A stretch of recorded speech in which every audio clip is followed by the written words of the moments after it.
Chers lecteurs du Brussels Star, nous voilà toujours aujourd'hui au Salon du Tourisme, Salon des Vacances de Bruxelles. On pense vacances, on pense soleil, on pense détente.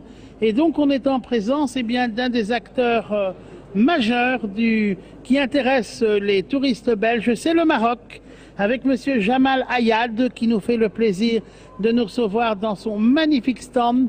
Monsieur Jamal Ayad, c'est le directeur de l'Office national du tourisme du Maroc, avec qui on a déjà beaucoup sympathisé depuis l'an dernier et à qui l'on veut s'adresser parce que je pense que le Maroc est une destination très importante pour les Belges.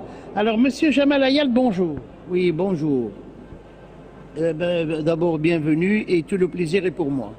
Monsieur Ayad, nous savons bien sûr que le Maroc est d'abord et avant tout une destination très hospitalière, qui a 2 ou 3 heures de vol de Bruxelles, donc pas loin pour tous nos amis, avec des vols depuis Charleroi, avec des vols depuis Zaventem. Monsieur Ayad, quelles sont les tendances aujourd'hui pour l'été 2015? Quelles sont les nouveautés saillantes? Que peut-on proposer? Est-ce que le touriste belge, qui à la limite ne connaît pas encore toute la richesse et la diversité de ce beau pays qu'est le Maroc, à quoi il peut s'attendre?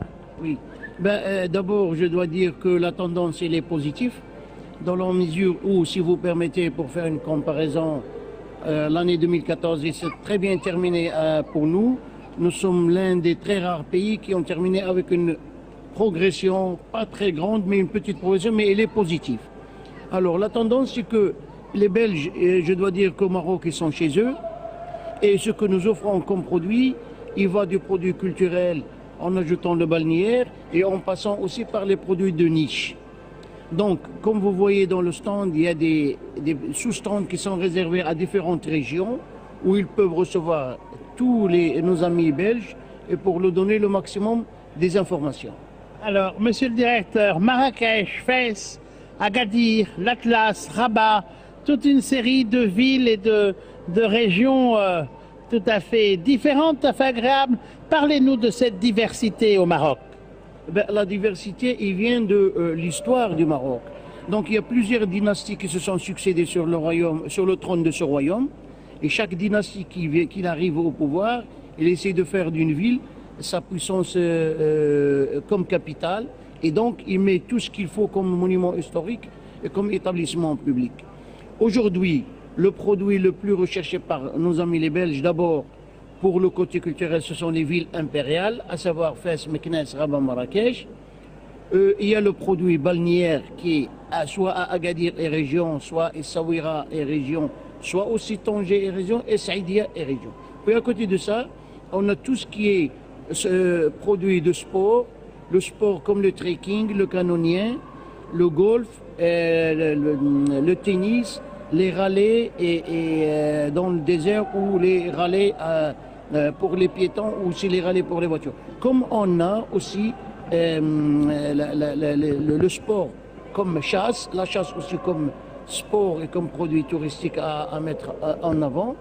J'ajoute à côté de ça, il y a un produit spécial pour le Maroc, c'est le produit du désert dans lequel nous organisons des circuits du Grand Sud du Maroc. Alors, monsieur le directeur, le climat. Quand il fait froid chez nous en Belgique, quand il fait -5, -6 en janvier, en février, est-ce qu'on va au Maroc? À quelle température on peut s'attendre dans le centre du Maroc, à la côte, dans les villes principales? Nous prenons l'exemple d'aujourd'hui, avec votre permission, si on peut faire une petite comparaison. Aujourd'hui, à Bruxelles, il a fait en moyenne -2. En même temps, à Agadir, il fait 22.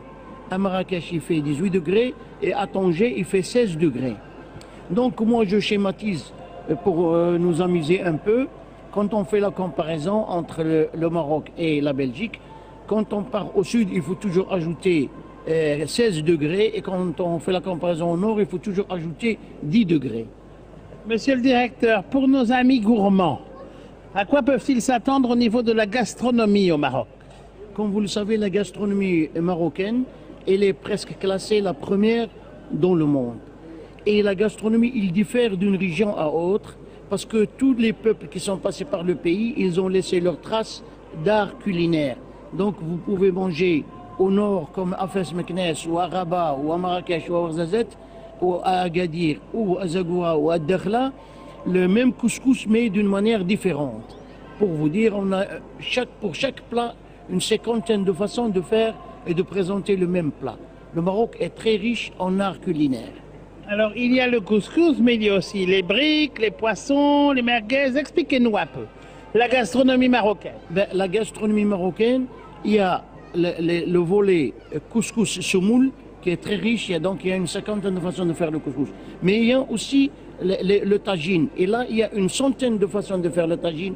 Le tagine de poisson, tagine de poulet ou différentes volailles, et le tagine du veau comme le tagine de l'agneau aussi et des chèvres. Mais au niveau de la gastronomie, chaque région a sa façon de préparer la cuisine et de préparer les repas, et chaque région a une façon de faire passer les épices à divers degrés et à différents placements. Monsieur le directeur, le Maroc, sur le pourtour méditerranéen, c'est aussi un produit de vin. Donc avec votre gastronomie très riche, on peut aussi boire du vin du Maroc. Oui, évidemment, le Maroc est produit de très très bons vins. La première qualité de notre vin, c'est qu'il n'y a pas de produits chimiques. Car les plaines, ils existent toujours au pied des montagnes. Et quand il neige sur les montagnes au début du printemps, la neige, elle fonde et elle descend sous forme d'eau douce. C'est avec cette eau douce qu'on peut irriguer les vignes. À côté de ça, il y a plus de 300 jours de soleil. Eh bien, les vignes avec de l'eau douce et du soleil, ils donnent de très très très bons produits. Le produit marocain, le produit du vin marocain, il est unique dans la mesure où nous sommes des très rares pays dans le monde qui produisent un vin gris, qu'on appelle le gris Boulaouen. Mais le vin rouge ou rosé que je conseille à mes amis belges, c'est le Boulaouen ou le Guerrouane. Donc le Maroc, parmi les meilleurs producteurs du vin dans le monde, dans la mesure où notre produit du vin, il est de nature biologique. Monsieur le directeur, je vous remercie. Vous avez donné à nos lecteurs une envie irrépressible pour ceux qui ne connaissent pas encore le Maroc, d'y aller, de découvrir ce beau pays où vous avez le soleil, où vous avez la montagne, où vous avez une gastronomie hors pair, vous avez le golf, vous avez toute une série d'autres loisirs. Monsieur le directeur, merci. Merci à vous d'être venu et c'est un honneur pour moi de vous recevoir dans ce stand. Merci. Merci à vous aussi.